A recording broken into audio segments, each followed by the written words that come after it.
Hey everyone, welcome back to State of Anarchy, where Alvaro and I will try to teach you about international relations. Isn't that right, Alvaro? Exactly. Let's get to it. Let's get to it. So today we're starting off with the big dogs, the head honchos, the big kahunas of international relations, and those are realism and liberalism, two theories that explain why state relations look the way that they do. So, Alvaro, why don't we start out with a quick explanation of realism, and then I can jump into liberalism. Okay. Well, realism is perhaps the most influential theory in the field of international relations. It's the one with which the discipline was started, and it's the one that has shaped everything that has come ever since. And basically, realism can be described as the very name says it. It's realism. It's that in international relations, everything that counts, everything that it's important, it's power. So it's being real about what you have, right? And what's more real than who has the more guns, the best weapons, or in the end, who has the tools to back up what they got, what they say in the international scene. I don't know if that makes sense. It absolutely makes sense. I think that's something that anybody can understand. Even someone who doesn't really care about politics can understand that countries like the US and Russia and China have the biggest missiles, satellite GPS, and so on and so forth. So Yeah, they exert a huge amount of power. And it's not about the power that they have over their own citizens, right? That's an important topic. It's more about the power they have over each other as nation states. So China, the US, and Russia are known as hegemons. So the big players, the most powerful ones, and the ones who really wield all of the influence. So in realism, a country like Spain, sorry, Alvaro, is not really that influential. But then again, my family's from Poland, and Poland is basically just subservient to the interests of these larger nation states. So whatever happens in Poland, realism would say that it's up to other states. Would you say that's accurate, Alvaro? yeah, I totally agree with that explanation. That's actually a good example. I think that actually Poland and Spain are pretty much on the same rank in terms of international relations. We're part of the European Union, and I mean the European Union is not a a geopolitical actor by itself. It's, I mean, it forms part of the US axis, and the Western world.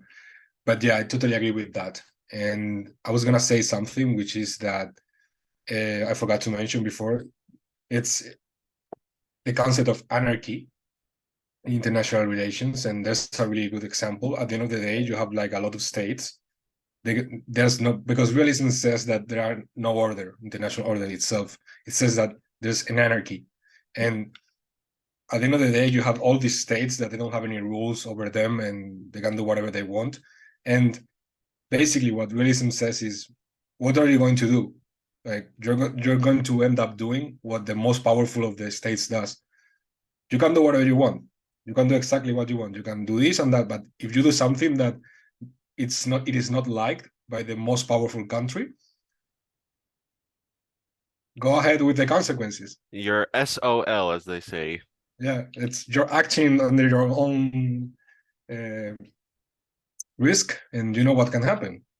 And I think that's actually like a really nice way of putting realism. Like, you know, yeah, you can do whatever you want, but if would you piss us off, like, if you piss off the US, if you piss off China, like it's probable that they're gonna hit back.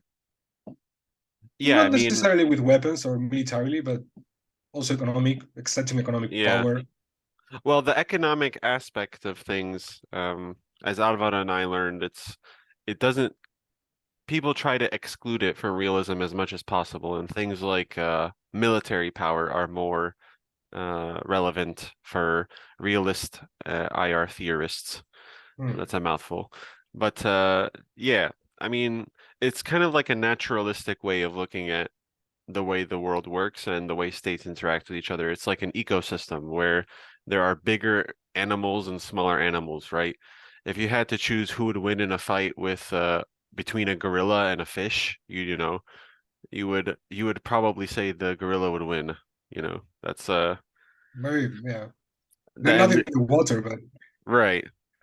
Well, maybe even in the water. I don't know. Maybe that's a bad example. So a gorilla and a squirrel, who would win in a just fight? So in this case, countries like Spain and Poland are the squirrels, and countries like the US, China, and Russia are the gorillas. That's the way the world looks today, and that's the way that can explain a lot, right? It has a lot of value to people who are into this because they can yeah. point to this logic and explain a lot. Actually, So, I think. Sorry, where you no, going? no, you go ahead. You go ahead. No, I was going to mention that, like, I was like going to support your point because you said Russia is the gorilla nowadays, and actually Russia is not an economic power by itself. They're not. I mean, they ceased to be when the Soviet Union collapsed. The thing is that they inherited all of this massive weaponry and nuclear bombs and military power from the Soviet Union.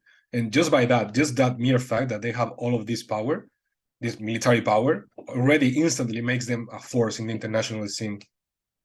Yeah, and Russia, the existence of Russia and the fact that people are kind of afraid of Russia, it it gives credit to this idea of realism because, you know, Russia, look at their GDP. It's like smaller than most Western European countries, right? Mm-hmm. But that doesn't stop them from being enormously powerful. So in realism, things like water, timber, raw natural resources, the inputs to the system are much more important than the economic activity itself, right? Who cares if Russia has no economic activity if in order to do economic activity, everybody else needs Russia's stuff. So that's why it's important. So let's shift gears to liberalism. So liberalism is the kind of sister or brother theory of realism. It's a response to realism. So people were kind of fed up with realism. They're like, wait a minute, this doesn't really explain a lot of the stuff that we see going on. So in liberalism, the focus is on international cooperation. So the logic behind realism, rather than anarchy, is rational self-interest. So countries act in a self-interested way still, but this actually serves to explain things like cooperation, international trade, organizations like the United Nations. Um, and both of these theories emerged after World War II. Do you remember After Victory by Kia Hain, Alvaro? Nope, I So don't know that that. What are you talking about? that was in our IR theory class. I mean, that's the one that you and I were both probably sleeping during, but uh, Yeah, just I kidding. don't remember. Yeah. Well, that article, very well known, it kind of lays out how the current world order took shape after World War II. So, as the country which had the most power after World War II, you know, according to realism, after World War II, the United States had the biggest economy, it had the most weapons. Europe was completely destroyed. So in realism, the logic would say that the US would kind of then try to take over the world, you know, become the most powerful, the most dominant, Yeah, you know. never stop getting power. Right, exactly. Because why would they stop getting power? Because more power equals a higher chance of survival. So in realism, people thought that it would look that way, you know, that the US would just kind of take over everything and we'd live in the US empire forever until something happened. But after the war, what happened, Alvaro? After the war? Maybe you After could. the Yeah. After the war, it is liberalism, as you very nicely explained. It posits that the occurrence of events in the international scene is explained by international cooperation. Why can't you why does certain things happen in the international scene? Because states need to cooperate. It's good for them to cooperate with other states. It is not always about, yeah, I'm just gonna go over this country and take the resources, and because I want the resources to make my economy to get bigger, to be bigger. It's not always about that. It's always there's like as you said, a positive rationale about cooperating. And after World War II, we have like the best example of what liberalism is, which is the United Nations and the system that was created after, with United Nations and all of the agencies, international organizations. This is the best example of liberalism, even though, and we didn't mention it before, but there are like a lot of different lines of thoughts inside realism and also liberalism. You have liberalism, neoliberalism as well. Everyone's favorite.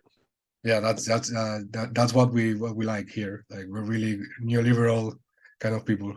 So when you see We're someone kidding. saying that, We're not neoliberal, not at all. yeah, when someone says that McDonald's is going to solve all of the world's problems and McDonald's is the one calling the shots in international relations, that's neoliberalism in action. Yes. Yeah, it's interesting because for a recent research project I was doing, I looked at corporations and the role of corporations, and we'll get to this probably in a future episode, but just as an example, liberalism, it says the economy is more important than politics, right? Economic factors these days shape politics rather than the other way around. So realism would say that politics shapes economics. So insofar as a country wants to advance its own interests, it will engage in economics. But now you have this whole different beast that the thinkers of realism, like Morgenthau and Carr, and even Mearsheimer in his early days, they couldn't really predict, maybe. Yeah. I think I have something interesting to say.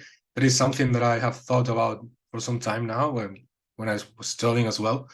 That because I'm a realist, I fully agree with realism. No, I mean, not fully, but with 80% of what it says. And I think that realism is the reality.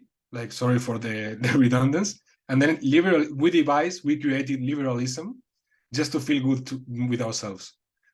That we have like this thing in our minds in the Western world that it's like, it's too harsh saying things the realist way. Let's just say that, yeah, we care about cooperation, we care about the economy or anything. At the end of the day, it's not about that, it's about power. What do you think about this statement? Or do you think that liberalism has more entity than that?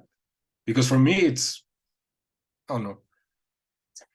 Well, the thing is that in international relations, I think people often confuse these theories with ideology because we live in a very ideological, well, some might consider it a very ideology-driven international environment, and others might consider it an ideological vacuum. So a lot of people believe that after the Cold War, which is a classic realist confrontation, that it was the end of history. That was a famous quote. So Yeah. basically, neoliberal capitalism won, and everything since then has been less important or even non-existent.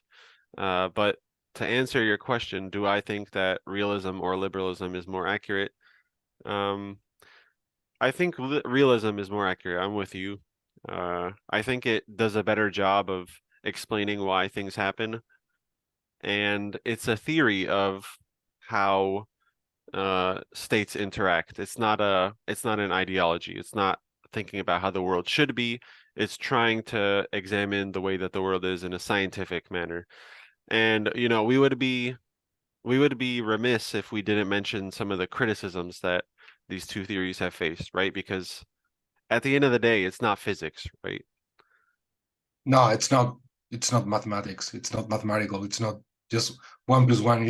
I think it is something that it's important about when we're talking about IR, is explaining this to people that it is definitely not about 1 plus 1 equals 2. In international relations, it doesn't work like that. You can never. It's impossible. I think it's impossible to pinpoint cause and consequence in international relations. You can try to make a link between these two events, but most of the times it's gonna be like, yeah, it's this, but there's also a really good case that it could be this other thing. And yeah, what are we talking about like that in liberalism and realism? I forgot. What was the Well, the question is, which theory of international relations is better, more accurate? And this is the fundamental debate. yeah yeah that's Is yeah it is that it that that that is linked to the accuracy aspect. Like you can be accurate, but yeah, I think that liberalism, and that's an important thing to say as well, it has an important component of idealism, which is like the contrary of yeah. realism, exact opposite. Well, I think sometimes a criticism that liberalism has faced is exactly that idealism. Some might call it being naive, right? It's like you Mm. know, as long as we cooperate, everybody will be best off. And then the thing that kind of keeps everybody going is this famous prisoner's dilemma. Like, yeah, I might have to sacrifice, I might not get the maximum possible benefit, but if the other states act in a way which goes against me, then I could lose everything. So it's this kind of, it's still a fight for survival, and it's still self-interest, it's still power, but it's power not in absolute terms, not a winner takes all, not a zero-sum game, but it's it's kind of like making the best decision out of two uh good decisions, but Yeah, one might have unintended consequences, right? If one country tries to take over everyone, then there will be some backlash. So again, going back to the example of Russia and Ukraine, right? Vladimir Putin is currently an international war criminal, and there's a warrant out for his arrest from the International Criminal Court. Now, of course, the United States does not recognize the International Criminal Court, but this is a very high authority, and they have successfully imprisoned and brought to trial some international war criminals. Now, in the case of Vladimir Putin, he also happens to be one of the richest individuals in the world. So he's able to leverage that money in order to escape justice, let's say. And this, however, this can kind of, again, give credit to liberalism because the fact that this arrest warrant is out there, it came about as an agreement between a few different countries. And if Vladimir Putin went to some of these countries that acknowledge the International Criminal Court, that might be an interesting situation to see. Can you imagine a scene where they're putting Vladimir Putin in handcuffs? That would be very interesting. I think it's nice to think about that, because seriously, there's reasons, like sadly there are reasons for that to happen. But yeah, I think it's very doubtful that that can happen. And it's something important that I don't know if we mentioned as well. In liberalism, there are rules, which is again on the contrary of on the opposite side of realism, where there's anarchy. So liberalism, we have rules. There's these rules, and for example, this example is a good example of the Vladimir Putin and the International Criminal Court. It's a good example of the rules that have been implemented.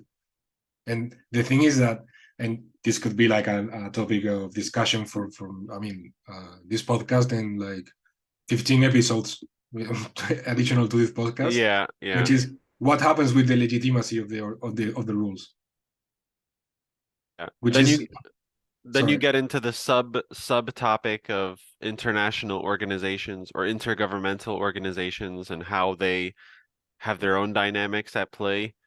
Um, so that's where it's helpful to go back to realism, right? Because what is realism really giving you?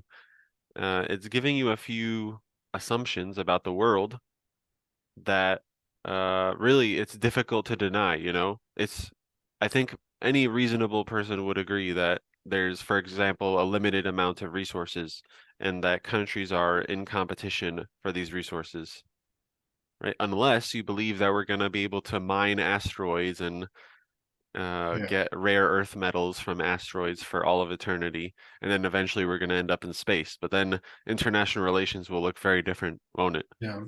Now, realism, I think that realism is like realism works for every case. You can always explain things, even if it's a very basic level, you can always give an explanation with realism. With liberalism, it's more difficult. You have to take into account more nuances and like more components of what liberalism is. That is why I like realism, which is the fact that you're always going to find an explanation, or almost always, because there are actually examples of realism not explaining what happened in international scene. For example, with the collapse of the Soviet Union, because basically what the Soviet Union did was to say, I don't want to exert this power over the world anymore, which is something that is unthinkable under realist terms, but still it happened. But I mean, I think that's one like the downfall of realism, that it only happened in that particular instance. I think that in other cases, like realism is a pretty solid theory, and that works really well. Yeah. I mean, the thing that kind of messed realism up in some ways as well is the whole nuclear weapons aspect, you know? Eventually, humanity gained access to this kind of ultimate weapon. So, I believe, I have no way of knowing this for sure, but I'm pretty certain that at any given moment, the United States, Russia, or China could basically end the world as we know it. Make our planet basically uninhabitable. So, that is a significant factor in all of this, I think. Why did the Soviet Union collapse? You're like, well, shit, I don't wanna, cause the end of the world, and I don't want to escalate this struggle for domination to its logical conclusion. So they decided instead to cooperate, right? This is the prisoner's dilemma that I was talking about.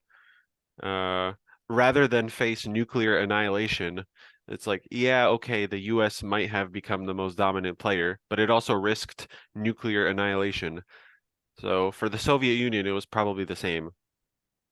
Uh, just like, all right, listen, I don't want to die in a nuclear holocaust, so maybe let's like put a McDonald's in Russia. Yeah, That's I mean, Vladimir Putin is not afraid of doing that, or just waving that fear in front of everyone.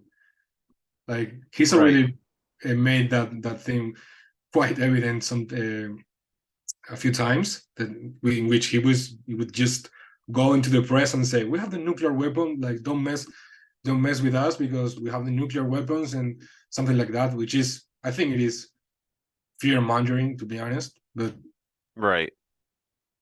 Well, it illustrates another weakness of both of these theories, and we'll get into this more in future episodes, but at some point you have to say like, yeah, what about the individual? What about how varied and complex individuals are? And at the end of the day, states are made up of individuals. Uh, and then you go step by step. States are made up of organizations. Organizations are made up of groups of people, and then groups of people are made up by individuals. So, how do you explain someone like Vladimir Putin or someone like any you other know, dictator? Franklin Delano Roosevelt, Right.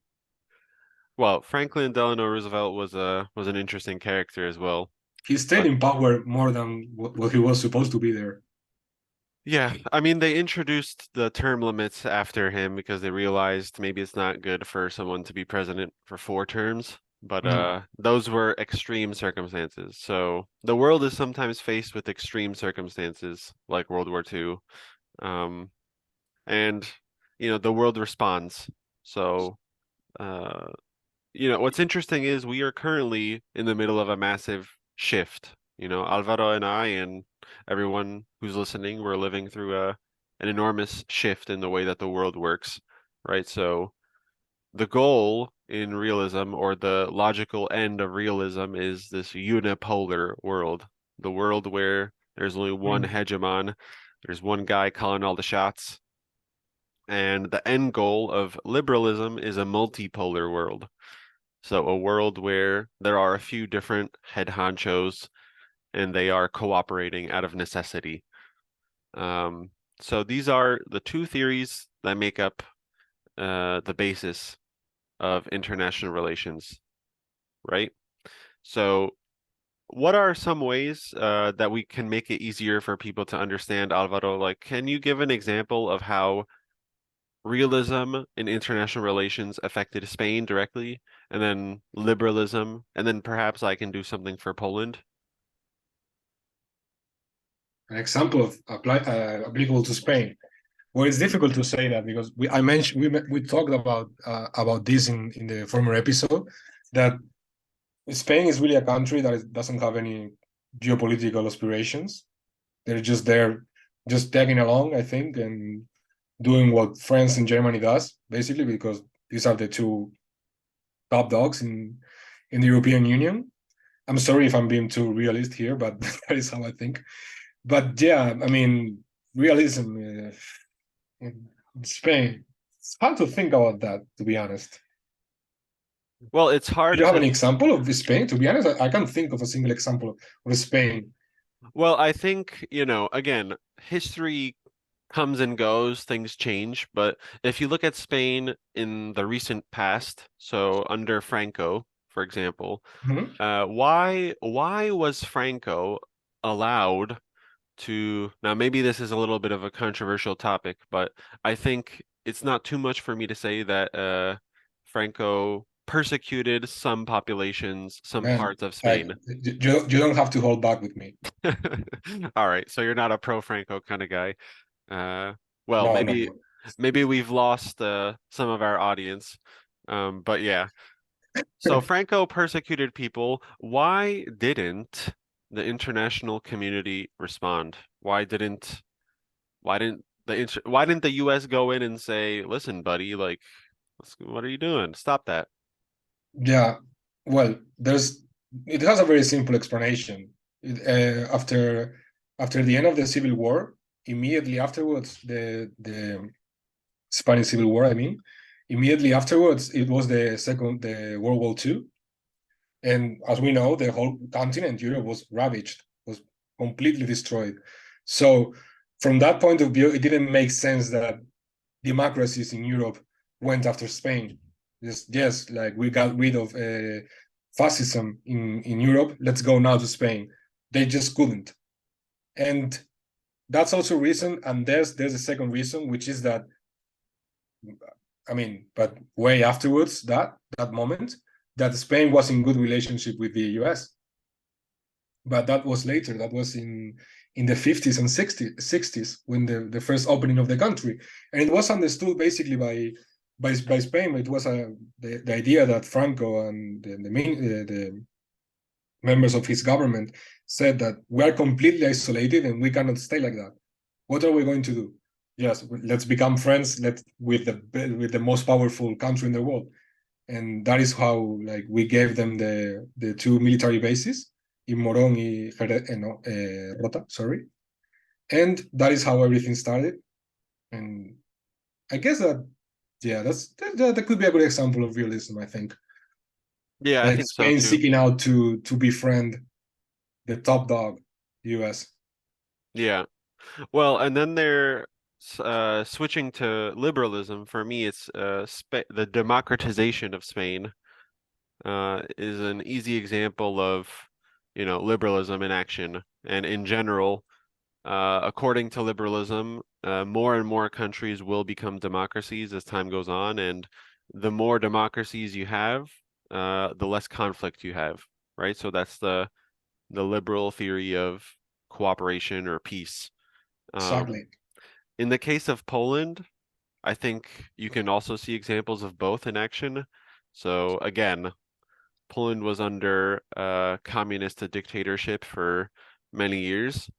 Um, and you have to ask yourself, why was this allowed to happen? Why were populations allowed to be persecuted? And that's because Russia is a big bad, tough guy. And nobody really wanted to mess with that big bad tough guy. But then again, once the Soviet Union collapsed, um, according to liberalism, rather than Poland kind of wanting to keep power for itself or build up its military, right? So why hasn't Poland built up its military in recent history? You know, things are changing now, obviously, but why didn't Poland just focus on itself, build up its interest, and try to become a regional power? Instead, it joined the group, it joined the gang, joined NATO, it The joined bandwagon. yeah, it joined the U.S. Cooperation train. So they liberalized their economy, and now Poland is a big economic player due to this. So you see, the thing is, these theories are in conflict, but I think a well-balanced international relations scholar can see the value in both, even though Alvaro and I tend to lean on the side of realism. And that's just the way we roll. Isn't that right, Alvaro? Yes, exactly. I think that that's a really good point. That like even though we are realists, and we're telling you the wonders about this theory here in our podcast.